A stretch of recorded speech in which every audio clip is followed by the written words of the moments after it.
I overheard my boyfriend say that he chose the wrong girl. Me and my boyfriend have been together for a total of 8 years. I have even met his parents at this point and they're really nice, but super conservative and traditional. On my boyfriend's birthday, I decided to throw him a party and that's where I heard him tell his friends he was still in love with our mutual friend and how he hated being with me. I pretended like I was fine for the rest of the party, but I knew I wanted to get back at him for seeing me as his second choice and wasting 8 years of my life. I thought I wanted him to love me back, but this isn't a relationship I want to be in anymore. If anything, I wanted to get back at him for all this, I just didn't know how. Well, that night, he wanted to have intimacy with me, as a birthday gift, and that gave me my idea for my revenge. Weeks later, I handed him a positive pregnancy and told him we must have not used proper protection on his birthday. I saw his life flash before his eyes, but his mood changed really quickly and I knew he was pretending to be happy. I was overjoyed and told him I couldn't want to tell everyone. I especially couldn't wait to tell his family. You see, because they're very traditional, they would want us to get married right away, which was something I knew my boyfriend was dreading. Before he could protest, I called his parents right on the spot and told them the good news. They were so happy for me and his mom was already planning the wedding over the phone.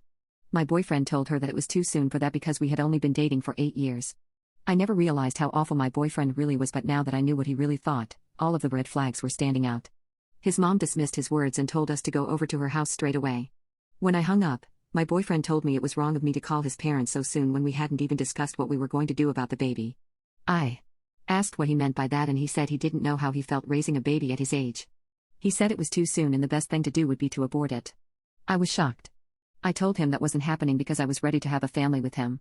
I could tell all of this was making him uncomfortable, but he never outright said it. When we drove to his parents' house, I was still going on about how excited I was to be having a baby, how I couldn't wait to dress them up in cute clothing, and how he should be a stay-at-home dad because I'll be the breadwinner. I did this intentionally to get him riled up and I could tell it was working because he was quiet the entire time. At his parents' house, I was congratulated and everyone was really happy for me. Because my boyfriend is an only child, his mom kept talking about how she's so excited to be a grandma and she couldn't wait to take care of the little one. That's when I told her that there's a possibility that won't happen because my boyfriend wants to abort the baby. As soon as I said that, his parents got really quiet and my boyfriend tensed up. He was giving me this look that said, "What the F?" but I just smiled at him. Since his parents are extremely conservative, they're also insanely pro-life, so they were really angry that their son was considering unaliving my unborn baby. They started berating him in front of me, saying that this wasn't how they raised him. I quickly told them that it's okay because I wasn't going to do that. I was fully prepared to carry this child till birth. His mom got really happy again and started discussing the wedding plans. I told her that because this was going to be my one and only wedding, I wanted it to be as extravagant as possible. She told me she would do anything for me because I would be giving her her first grandchild. Over the course of the next few months, my soon-to-be mother-in-law was spoiling me so much.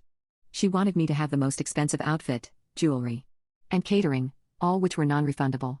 It was all too much and I tried to persuade her opinions to something cheaper, but she kept saying I was special and I needed the best for my wedding. So I let her do things her own way. On the day of the wedding, it was incredibly hectic. My fiancé looked miserable throughout all this wedding planning and I knew he didn't want to go through with the wedding. Which was a good thing, because neither did I.